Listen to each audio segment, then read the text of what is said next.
This podcast contains swear words. Well, hello, and welcome to another episode of Talking Shit with Tara Cheyenne, a podcast where I interview fabulous artists from near and far, and we talk about art making and living creatively and trying not to get bogged down by all the bullshit and celebrating each other.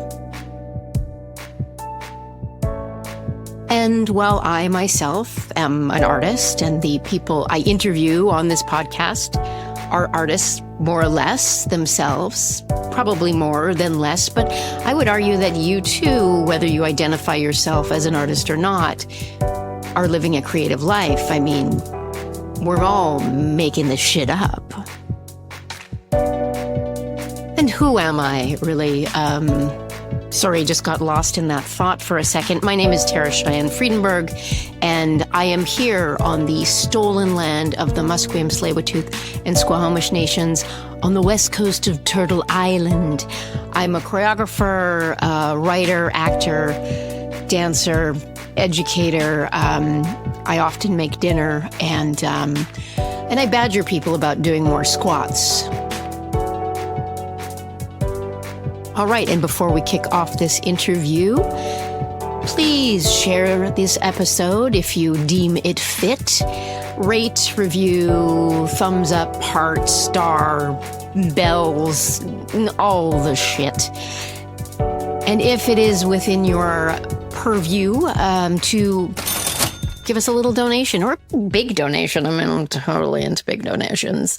You can go to www.taracheyenne.com, upper right-hand corner, hit donate, or we'll put the link in the show notes. And on that website, I might add, you can find out all the cool stuff that we're doing. We are so busy that we sometimes can't even keep our website up to date, but we're doing better. And we've got lots of workshops and shows and shit like that. And, also episodes of the podcast. Now, this is a bit of a special episode. And in fact, we're going to release it in two parts because it's on the longer side. Initially, it wasn't going to be a podcast episode at all. It was a pre-interview for a live version of this show. It's a bit different. It takes the form of like kind of late night talk show comedy format called The Talking Shit Show that I'm working on with my very funny friends, Josh Martin and Kate Franklin. I was in Victoria working on some of the research, and my first interview or pre-interview for this live version was with an artist named Grace Salez. I happened to hit record on my phone just out of interest. And by the end of the conversation, I knew that this is too good and was really hoping that the recording was good enough to make into a podcast. And it's not perfect.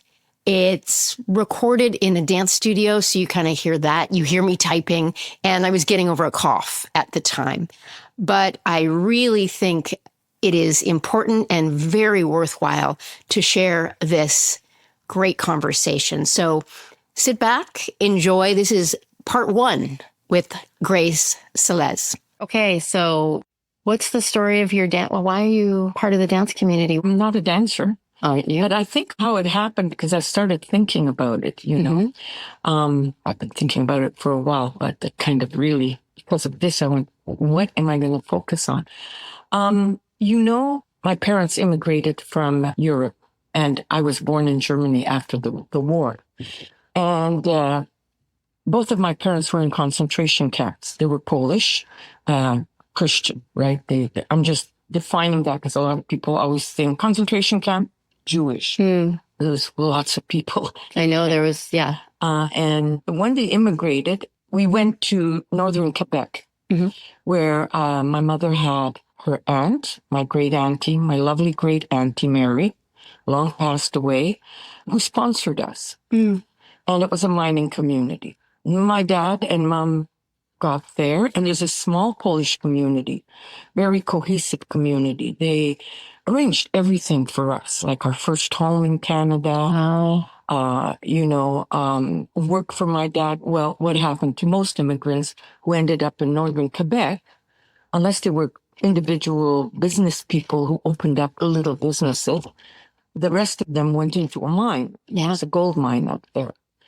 And in this community, there was one extremely interesting woman. She was the ballet teacher. And she was from Russia. And she was so set apart from the rest of the community and the women in that community that, first of all, my dad became very good friends with her husband, who had a tailor shop. And you go there. Like when I was young, I was always with my dad because my mom was suffering from very severe PTSD. Oh. And she needed a lot of time for herself. So on weekends when my dad wasn't working, they'd bundle me up and we'd go to the tailor shop. And there was like a curtain. So there was the public space where clients came. Yes. And you can imagine there's not that many clients coming through. Yeah. People are buying from Sears catalog, not from a tailor. Yeah. Although there was a group of people that were buying from the tailor. And needless to say, his wife, the ballet teacher, was always dressed so beautifully, like not frou-frou, but like pencil skirts, all made by him, little blouses. Wow. And she had this black hair with a gray streak. And as a young girl, this woman always fascinated. And my dad used to spend a lot of time there with other men of the same disposition, playing chess in the back or poker. Right. Yeah.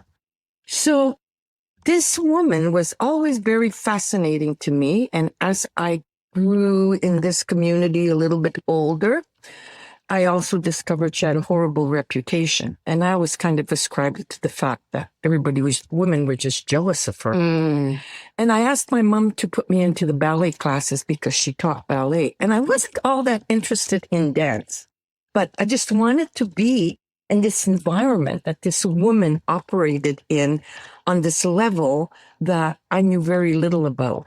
And of course, they signed me up. And that was the first time that I became interested, not so much in becoming a ballerina. I had no interest in that whatsoever.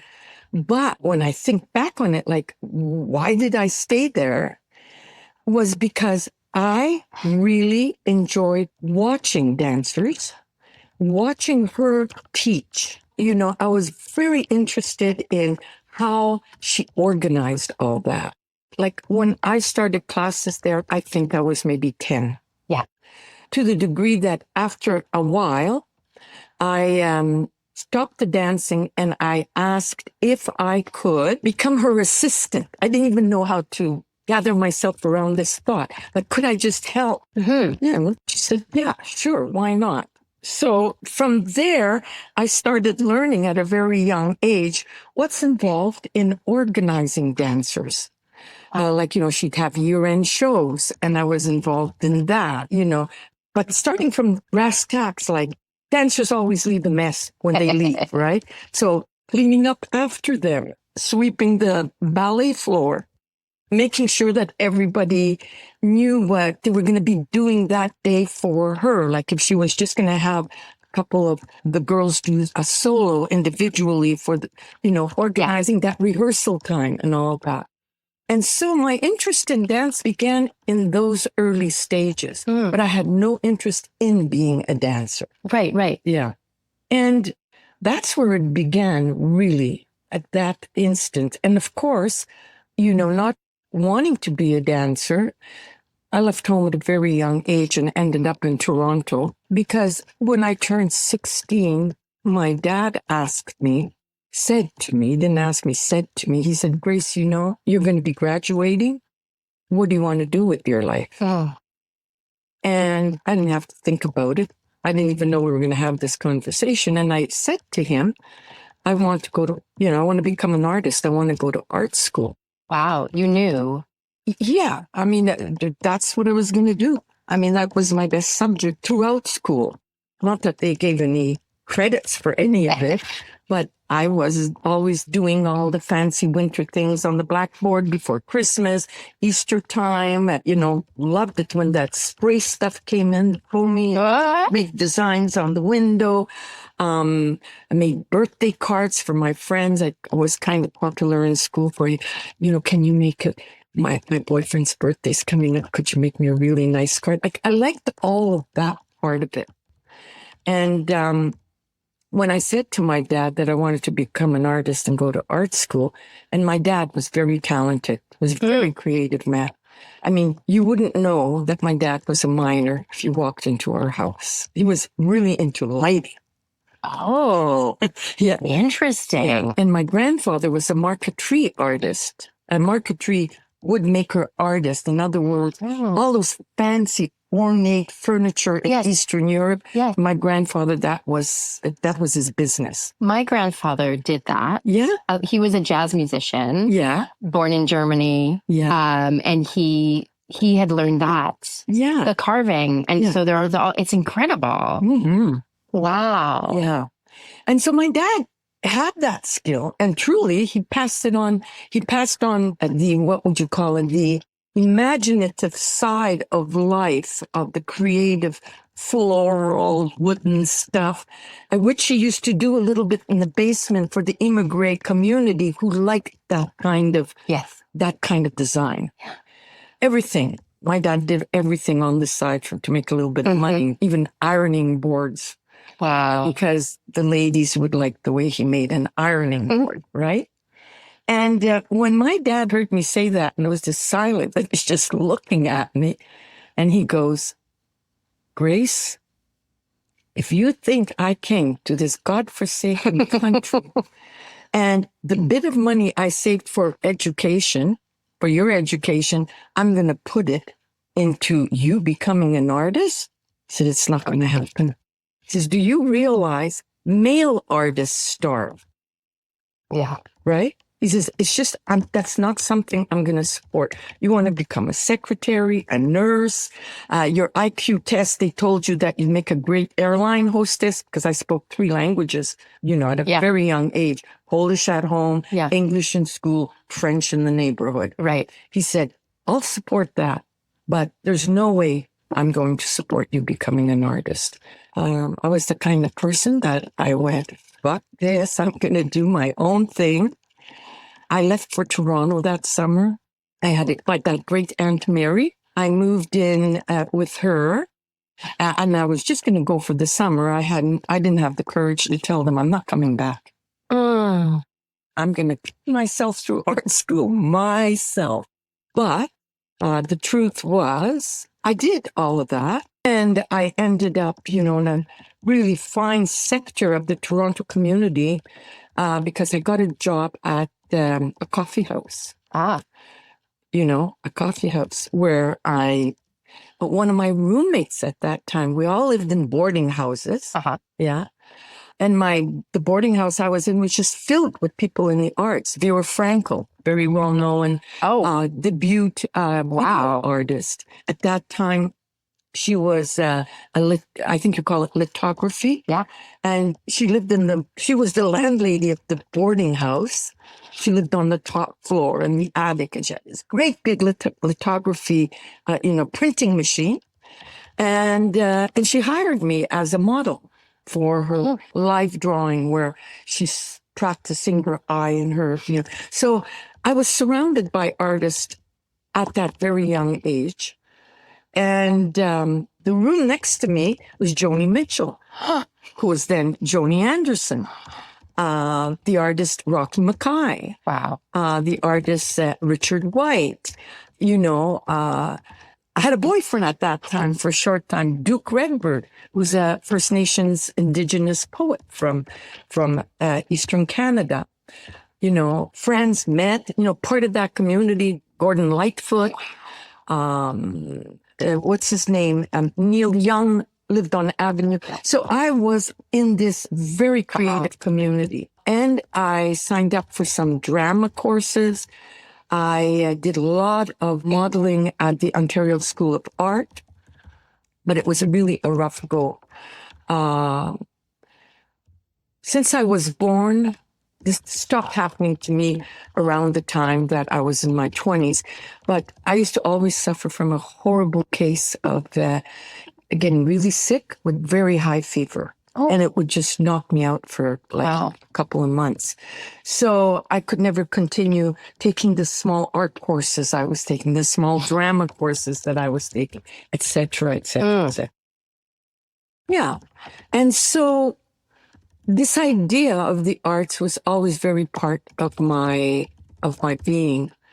And then, there came a point, I think around the age of 18, I just got it in my head that my life was, my hormones changed. Yeah. And I needed to fall in love and find a man and have a baby. Right. And I found that man. Yeah. And I got married. And then at 18? No, I met him when I was 19. Yeah. We didn't get married until I got pregnant. Ah, okay. And then when I got pregnant, I was ready to have the baby by myself. Sure. Yeah. Because I said to him, I'm the one that didn't want condom. Yeah. That was like, let's, Yeah. I like that part of life and I like to be as natural as possible. Yeah. And I did. I got pregnant. And so when I told him, I'm pregnant and I can understand that this is a bit of a surprise for you and you don't have to worry. Mm-hmm. I know how to take care of myself if you don't want to be part of this. Mm-hmm. But he said, no, I'm definitely there. And so we became a couple. Got married because my mother, who was freaking out that I got pregnant before I got married. Yeah. Yeah. We went and got married for her at City Hall. Yeah. Him and I, my best friend, who was at that time married to Richard White, and his best friend from France, they came together. And then he had the bright idea that if I wanted that little brownstone house, my dream home by High Park in Toronto, there's lots of trees. I've always lived, wherever I've lived, there is a park, a pond. Oh, right. Never a lake. Would be my dream. I'd love to live by a lake. But we moved to Whitehorse. Whitehorse? Yukon Territory. And the art thing continued, I remember we had a van by then, a Volkswagen van. And Whitehorse back then was a community of lovely hardcore rednecks, And yeah, I was working in a bank because I had a night shift where at the time before computers, all the daily activity in the bank, people coming in, doing deposits, saving cash and checks, blah, blah, blah, blah. All of that was processed at night on huge machines, right?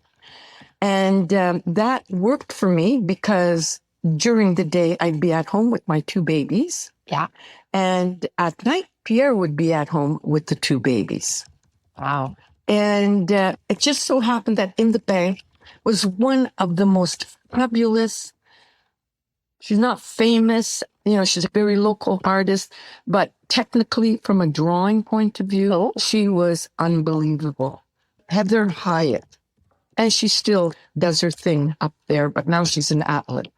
And then another woman I pick up, I remember one time it was in almost 50 below zero, right? Yes. But that's how committed we were. Wow. All up, go to the school, where an artist from BC rented a classroom, and we'd have live drawing with 3 heaters on because it was so cold and the new. Oh, yeah. Yeah. And so, that always continued. And I always seemed to be able to figure out who was inclined in the same way that I was. I never saw myself as an artist then, but that was my hobby. Yeah. Was it a hobby? I didn't even see it as a hobby. It's just something that was innately in me. I needed to be creative. It was the same in my house. I was like my dad. Yeah. Our house, bought a brand new house, brand new split level home. And what do? I don't like the way the kitchen is configured. I pull out all the cupboards, and Pierre was very handy, and we put in a pantry. I elevated the floor by about a foot, We built all our own furniture. Wow. Even for the children. They had little mini chairs and mini desks. And my kids were allowed to, I know that children love to paint and scratch. Children are early graffiti artists. They are, I know. They want to do it on anything and everything. And so I told them, the wall in your bedroom, this wall, you can do what you want on it. And it became a focal point in that neighborhood of new bungalows. There was a lot of young women like myself with very young children, and they were a gang.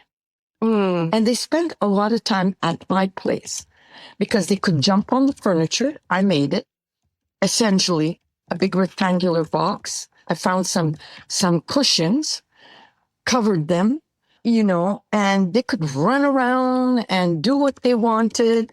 And, I gathered all kinds of cast-offs from the Salvation. There was a little Salvation Army in Whitehorse, negligees, party crowns. And so this became a really creative point for the kids. As a matter of fact, one of the children there is today known as Ivan Coyote. I know Ivan. Well, one of her first short stories is about her girlfriend, my daughter, Valerie Salez. Small world. So I think, I'm saying all of that just to give you an idea that it's not just me. I think anybody who is, I would say, born creative. I mean, it's in you. It's a gene thing. My great-grandfather, my grandfather, my father, it's in you. And even my mother was a domestic creative. Like I said, they both suffered from post-traumatic stress disorder. My father never showed it. Interesting. My mother was a very quiet human being who needed a lot of time for herself. Where was her creative? She made incredible torts. That she used to sell to the community. Buy her torts for anniversaries, birthdays, births, whatever. Yeah. And in the winter, put them on the sled, cover it all up. And I pull this sled to a particular client and deliver this tort, right? So she was very creative in that way. And also, come to think of it, in those days when you went shopping, all your groceries were put in paper bags. And I always accompanied her when we went shopping because she needed help carrying these bags. These bags would come home. My mother would cut them all up for myself, my sister. My brother wasn't too interested in any of that. And, my brother was 10 years younger than myself, my sister 5. But crayons, these paper bags that were all cut up for drawing on, right? My dad would become part of that activity. Lots of encouragement from him. From the young age, like, look at this. And that was at the time when people put children's art up on the wall or on refrigerators. But my mom kept them. And I always wondered what happened to them. Well, I wasn't there when they finally joined me in Toronto. But I suspect being that she was an extremely practical person, anything that couldn't be shipped. Yeah. We were never rich, right? Yeah. It wasn't like probably shed a few tears, kissed it, and probably burnt it. My mother had a habit of burning things. Yeah. Like when my dad died, my dad had, with crayons, had made these incredible portraits, usually of women holding a child. Very flat design, but really expression-wise of the child and the mother was so well done, right? When my father died, I came home. She was in the backyard burning all his stuff. Oh, wow. Interesting. Yeah. I always thought that my mother had Viking blood in her. Oh. Because, the Baltic area during the Viking days when they were in their power, they spread a lot of seed. They really did. Yeah. Apparently, I don't know if this is true, but someone was telling me, of Russian descent, a friend of mine, that the Russian empress at that time, that they were, that the seed of that came from Viking seed. Oh. Yeah. Yeah. What I'm trying to say is that the creative gene is in people. You're born like that. And it just follows you and follows you. And when my ex and I split up when I was 45, I got my half of the share of the sale of our home here in Victoria, and he got the other half. And I went, what am I going to do? To me, this was like a lot of money. And I was, what am I going to do with this cash? At the same time, the bank offered to train me to become a manager of a bank. And, you know, I mean, let's face it, I never could figure out why they didn't fire me. One bank manager became my friend, the last one. And I was saying, you know, I can't get it. I make all these boo-boos. And I've seen people get fired for less, and I'm never fired. And she says, Grace, you keep this place alive. Oh. She says, you're just so much fun. Oh. And she says, and you're so helpful. She says, when I need someone, everybody's busy. But you will stay after hours, call your husband and say, I'm going to be half an hour late.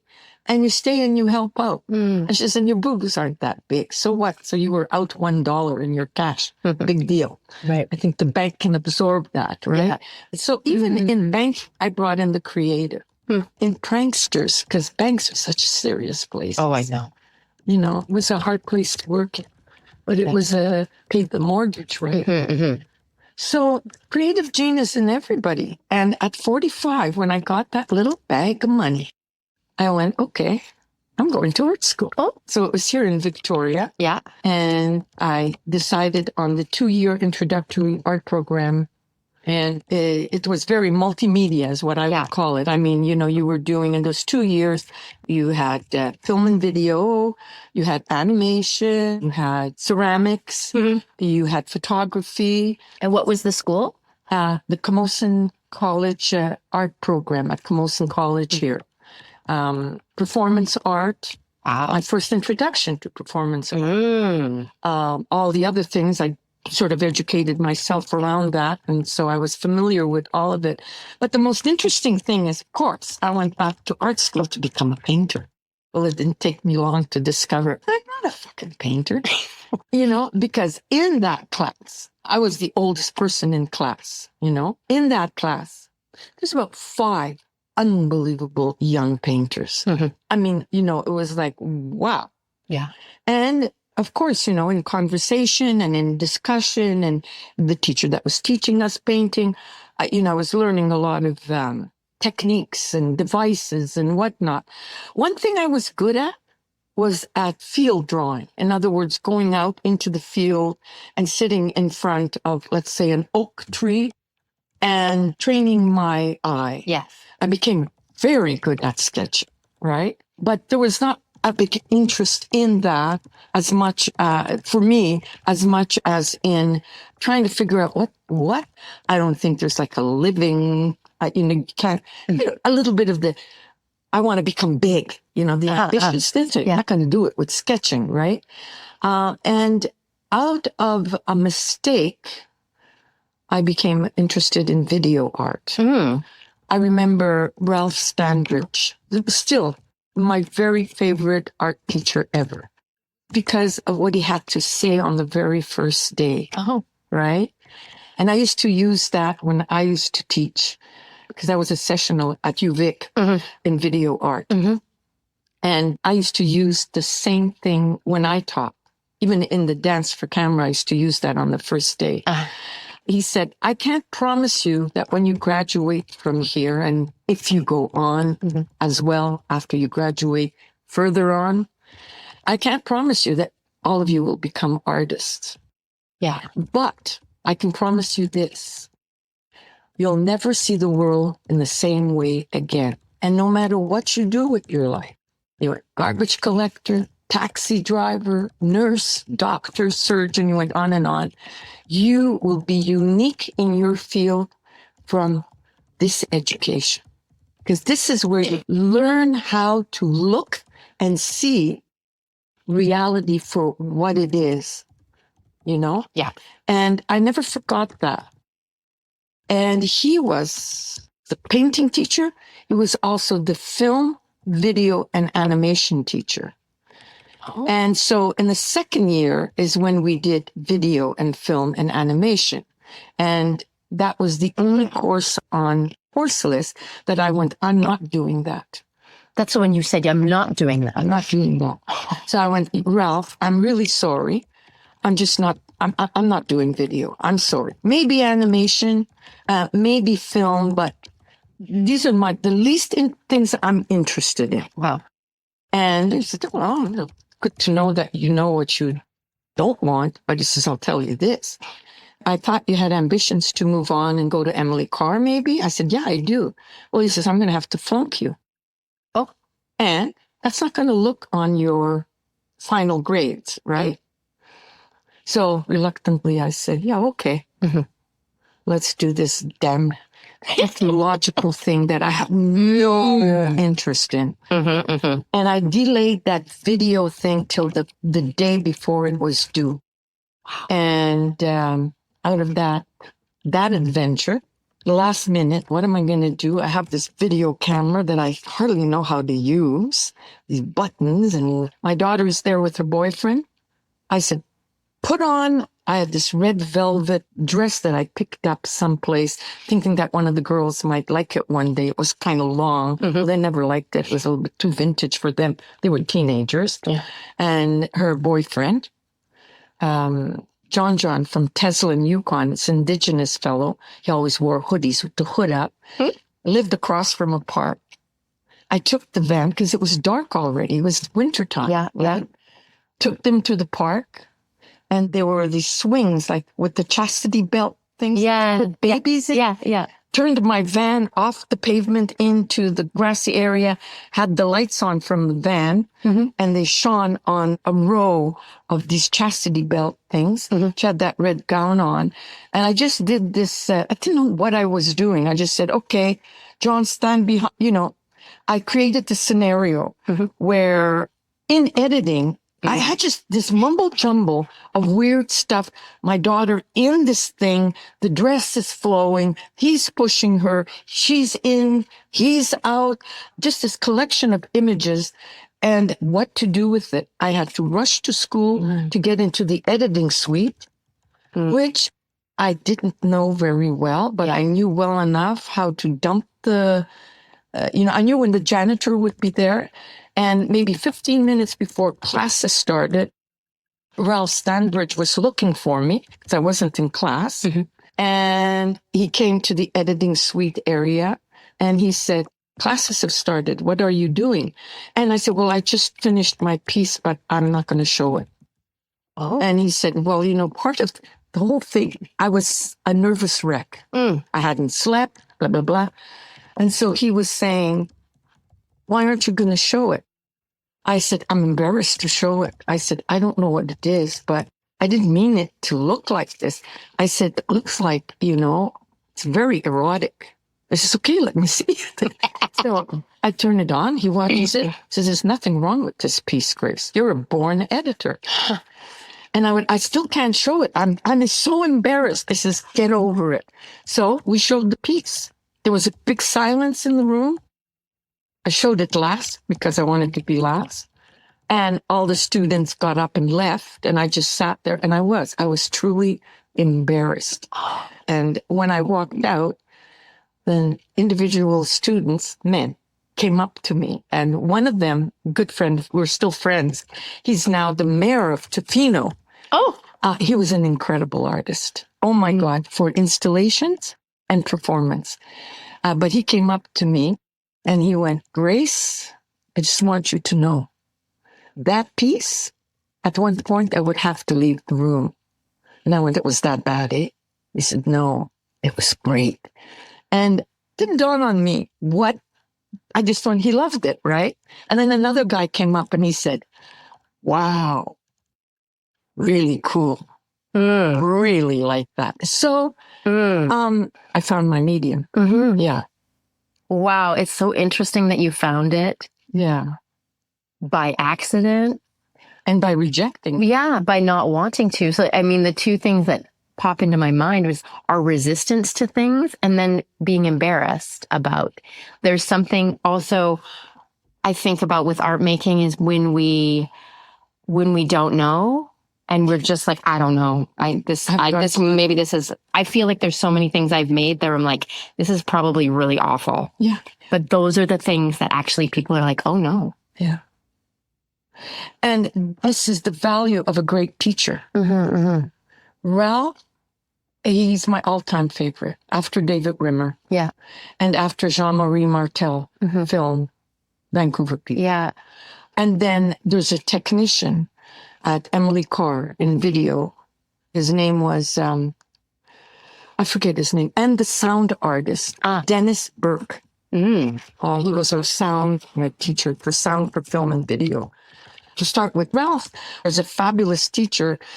He could see my resistance. He could see my embarrassment. He could see my potential. I didn't see any of them. No. And it was his ability to say, I don't have time today, Grace, because of, he had a couple of other students he needed to talk to. But he says, can you stay after class tomorrow? I'd like to talk to you about your project. And still, I was extremely embarrassed. And also, I was extremely worried that he was going to, I don't know what, you know. But I remember showing up. The talk of that short meeting that we had was, I want you to know that the strongest work that any artist will ever make is the work that they feel has the potential to embarrass them. But he says, the truth is that there was nothing pornographic about what you did. There was a frisson, he used to use this one, frisson of eroticism in it. A young man, a young woman, what are they doing? What's going on? A red dress. He said, why did you choose the red dress? He said, just answer that question. So, well, I was hoping that would show up in the dark because black wouldn't. But he says, even that kind of a decision. He said, why that boy? I said, well, he was there. And he said, why is this hood on? And I said, well, I've always wanted to say to John, I like the hoodie, but don't wear it all the time. You scare people. So he says, was there a scare? So anyways, we had this discussion. He says, Grace, you're a born cinematographer and you're a born editor. And don't ever forget that. So when I went to Emily Carr, I still resisted it. Did you? I sure did. I sure did. I wanted to go into performance art. That was my number one choice. And that was the only one where the teacher said, no way are you going to be in my class. Why? I've never known to this day. I wasn't courageous, brave enough to go back and fight it. I think I could have fought it. Yeah. I think I forget this teacher's name, but she had a really, by that time, I had a friend, John Bome. We did the 2-year program together. And that's the first time I got introduced to performance art. And when I saw John do his performance art bits projects, we have to do little projects. He's a minimalist. And that's when I started really picking up on this idea of using your body as the instrument, the tool of it's not a paintbrush, it's not crayons, it's not video, it's not film, it's not painting, it's not writing. Your body is the instrument to convey a message. And John Bome, to this day, is a very strong performance artist. And we were friends, and he's a man of a few words, but, John's the kind of guy like, hi, hey, baby, how you doing, John? Yeah, really, really. He hailed from California, sort of he was a surfer dude. But in performance art, this guy is exquisite, the minimalism. And, I also understood, like, what do with this kind of an art practice? I don't think there's any. How do you even sell this to a potential buyer of art? Well, today I know a lot different. But then I knew nothing about any of that. It was all very new to me. Yeah. I came from a redneck community. Yeah, I was aside from all that, but I was, there wasn't anything aside from that ballet teacher and my father. There was no evidence of how the creative arts are, if you're born with that gene, how when you start discovering the many variations available to you in that discipline, what a beautiful life that is. And there's no money in it. No, but truthfully, no fucking money in it. Like none. My father was right. But he didn't realize how ingenious I was. I could continue and still support myself. And there you go. Here I am today. So I got into video art. That was like my first discipline. And what did I do with it? I started creating shorts. Someone had in one class, one of the teachers, who was it? Rimmer used to show us a lot of experimental film, and always the very best at the very best. He was a very good teacher too. And when I showed my first little piece, and that's how I got into film, because Rimmer and Jean-Marie Martel were interviewing for students, whether they want to accept them in their class or not. And I didn't show them the swing thing. I showed them another piece I did, and it was called Lunch Bucket Joe. And my ex was a construction worker, right? But he was an incredible tango dancer, waltz dancer. He comes from Europe, ballroom dancing. And I did this thing of this guy with a lunch bucket comes home and all just with his feet, because someone in class in the introductory art program said, I know one thing about shooting, about film, right? You never shoot anything below the knees. What? And I went, well, that's interesting. And so I did Lunch Bucket Joe coming out of a beaten up truck with his lunch bucket, which we still have. And my daughters are fighting over it.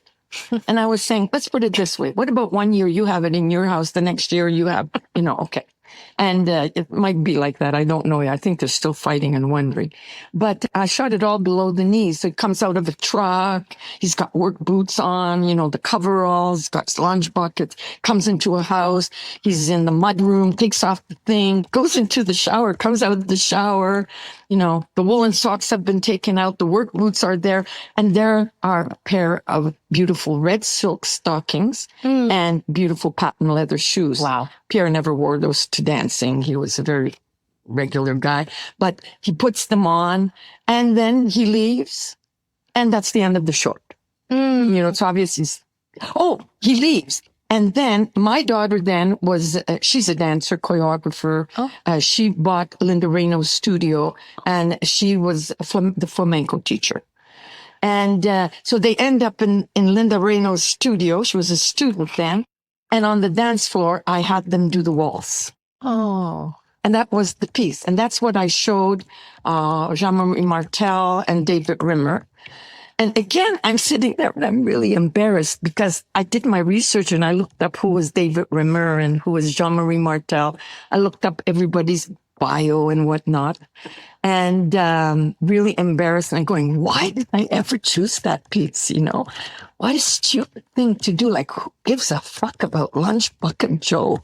Except me. I love Lunch Bucket. It is. My husband. And I showed that piece and I'm sitting there and they're just, and then David says to me, why did you choose red? Just like Ralph. Why did you choose the red dress? Why did you choose red?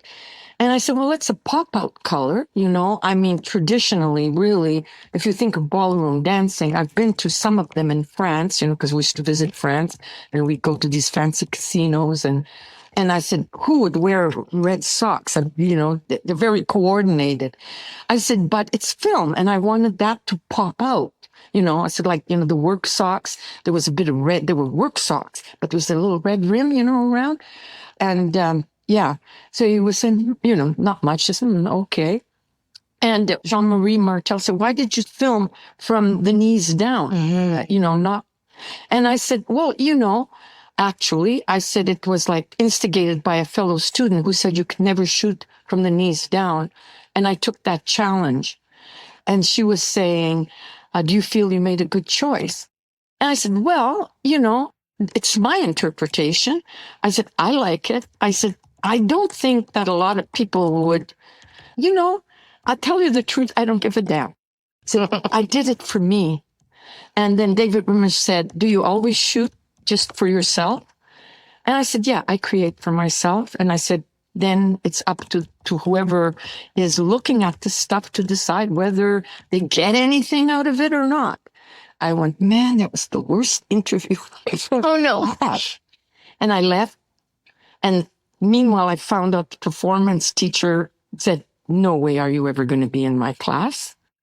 I was accepted in everything except the performance art. Like I applied to ceramics, I applied to photography. Yeah. They all accepted me. And then I finally heard that I got accepted in film as well. So then I had to decide. And I think that I chose film and video, in a weird way. I chose it because Jean-Marie Martel and David Rimmer, I liked them. Oh, I liked them, Not that I didn't like any of them. I didn't hate the performance art teacher. I thought she was really interesting. I couldn't figure out why couldn't she see a performance artist in me, right? Yeah. And it disappointed me, but I got over it very quickly. I do, over things. I mean, eventually it's like, who gives a fuck, like just do your thing already. And so on the strength of just their personalities, they're very quiet people. They said very little, but I certainly saw myself in them, I think, There you go. Wow. Film and video that way. Yeah. Yeah. And then dance came back. Yeah. Yeah. And when did that happen? Actually, while I was at Emily Carr, I learned that David Rimmer's wife, I think he was newly divorced, was a dancer, well known. Her name, I do not remember. But she was a dancer. And on Granville Island, there was that arts center. Arts Umbrella. Yes, Arts Umbrella. And the local choreographers, dancers in Vancouver were putting on a show. And one of our projects, David Rimmer said, okay, the next project, I want to see you all go to some rehearsals at the Arts Umbrella. And when they do the performance, I want you to shoot that performance. Yeah. Yeah. And there was a lot of resistance from everybody, even myself, because when I went to the rehearsals, I started realizing this is going to be really fucking problematic, because it's a stage and we're down here. Yeah. And the only way I could see myself getting anything out of that in a way that still didn't make sense was I just took the courage to go backstage. And the first choreographer I saw, I said, would it be a problem if I shot behind the wings? And she says, well, would you be able to stay out of the way of, dancers coming in and off stage? And I said, well, I've already thought about that. And she said, what did you think? I said, I want the solo piece. It was called Popcorn. It was just a solo artist dancing. Popcorn. So I said, I won't be in the way of anybody in the wings. Yeah. And she says, the lighting's going to be bad. And I said, I'll deal with that. So I shot this thing, Popcorn. And again, from a young age, I love watching movement. I love watching movement. I think dancers are incredible human beings. I'm not surprised that one of my daughters became a movement person. Yeah. She still is a movement person. Yeah.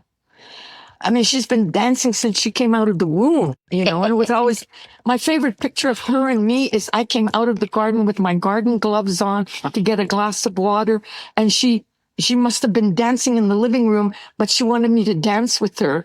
And my youngest daughter, who got into photography, shot a picture of us. I got a bandana in my hair's all over the place, my arm is up, I love watching people move. Not only dancers. What's my favorite part about traveling?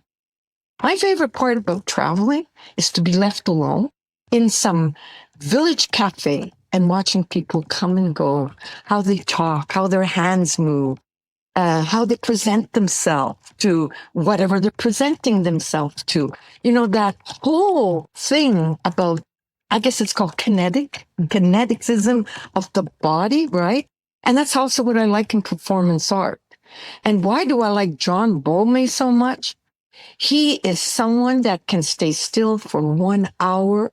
And in that 1 hour you watch him, you get so much information about yourself in the presence of a human being and what they're doing. Everything he does is very slow, very intentional, very considered. And so there I was back in the dance world through that way. So anyways, that popcorn dance was quite a feat of me to put that thing together. Yeah.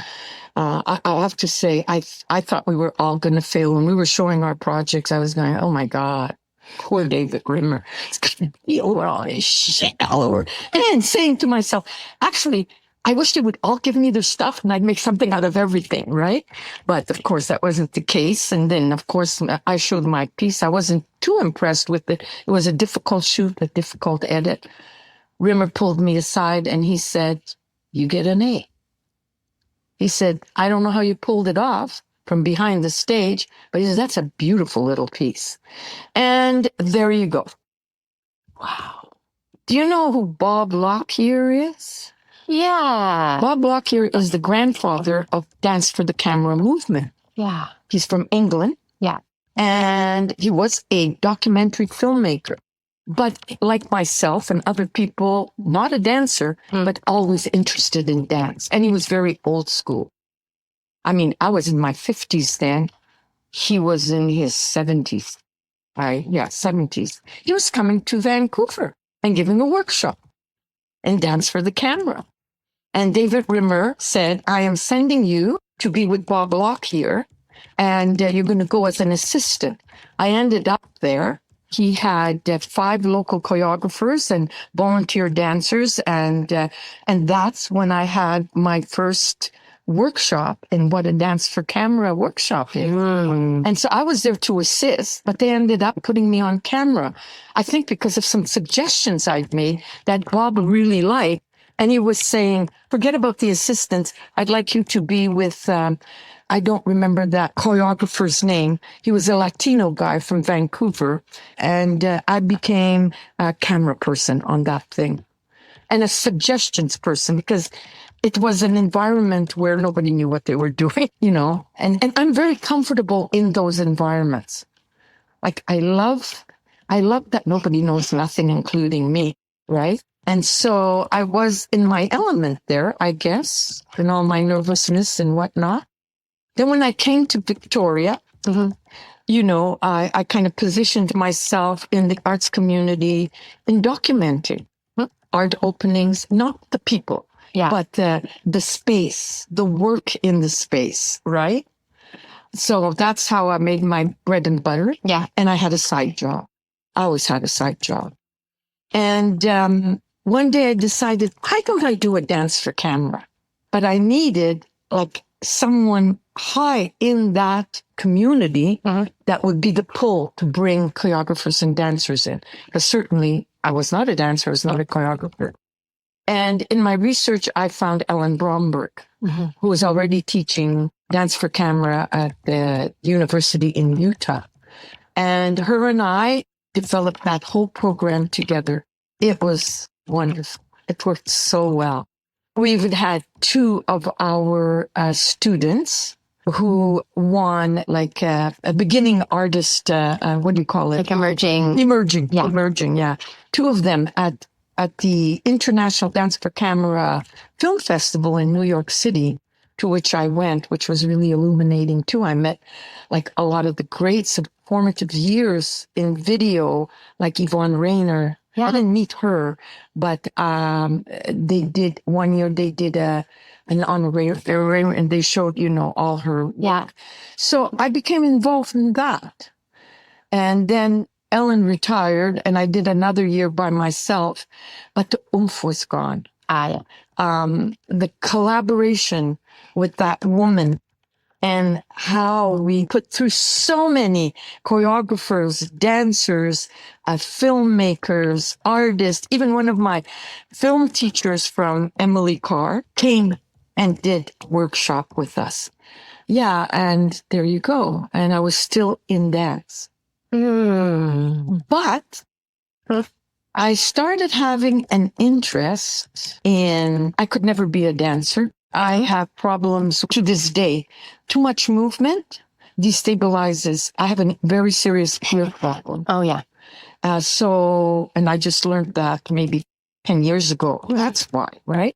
But I could do performance art, maybe. And so Judith Price was going to do an interview. Yeah. Was one of my teachers at Camosun College.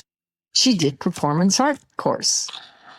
And she wanted me to she got a grant from the city of Victoria during the Commonwealth. You know, there was the Commonwealth celebration. Yeah. Got a grant for doing performance art public spaces with, I think we were 5 artists. All of them were mostly from dance. And she asked me to document that.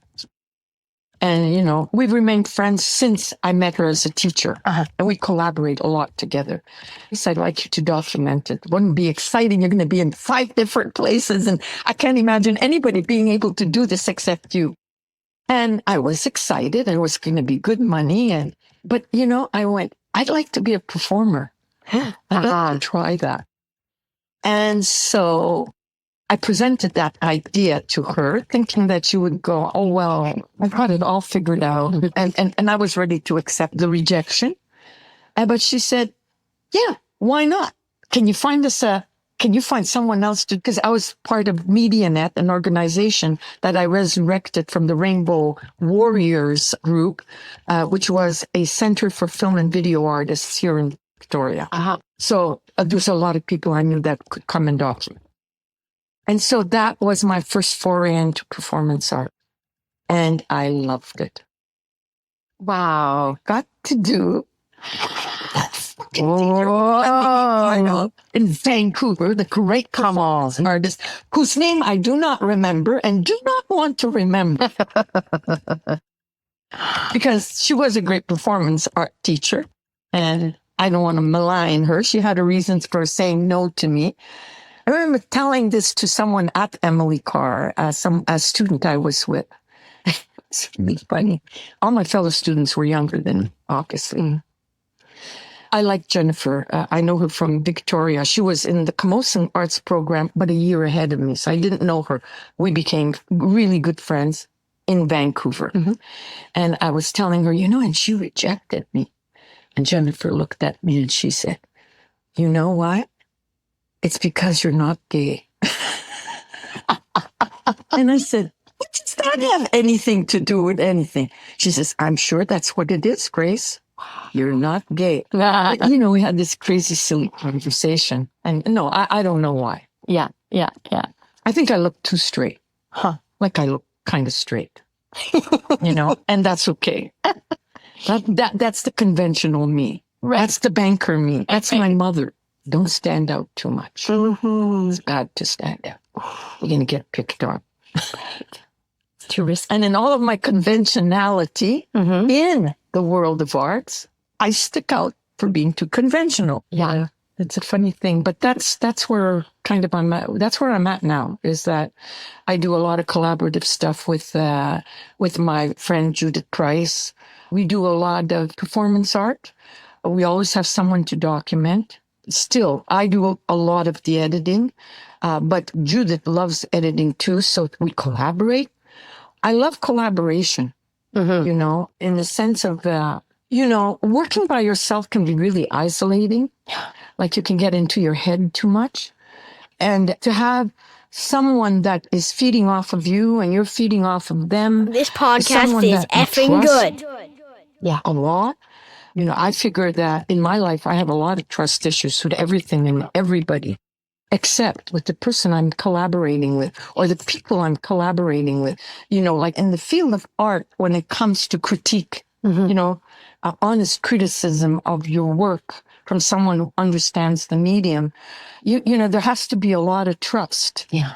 And there has to be a lot of letting go of your fears, you know, and it's just so, you know, it's sort of like, you know, I'm almost in tears. It's like when my father said to me, over my dead body, am I going to pay for your art education? And how painful that was. Yeah. I didn't commit suicide. And I didn't reject it totally. But I have to say that my dad's frankness, honesty, was what I feel when I'm with a group of people in those critical moments of what the fuck are we doing here?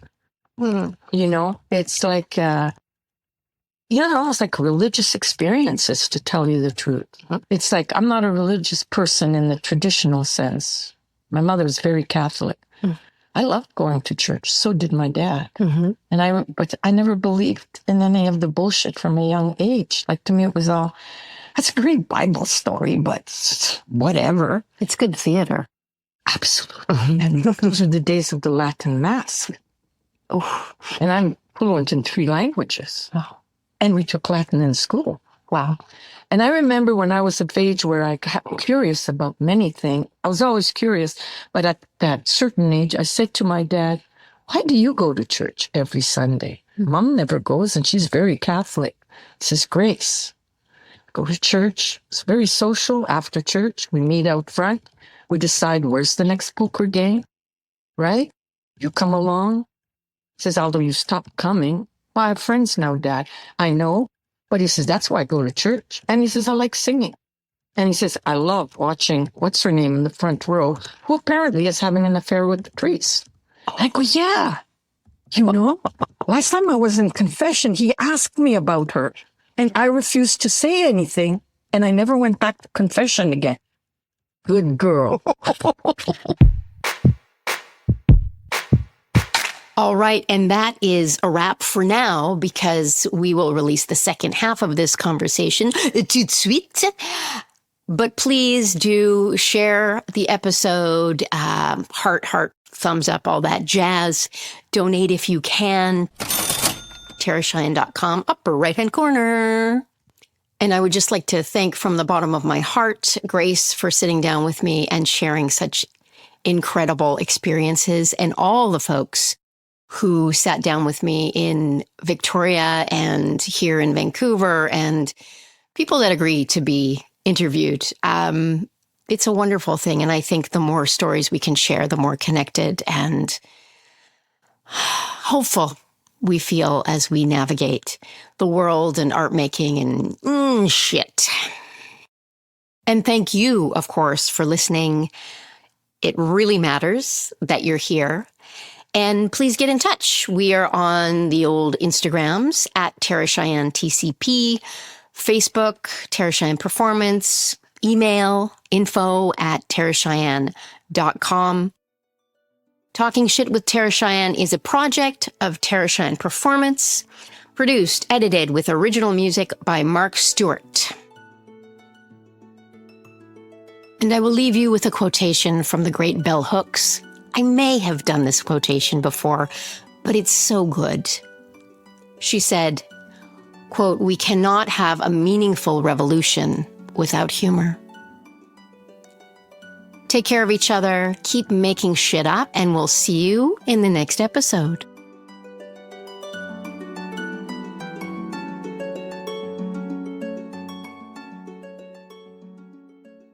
This podcast is effing good.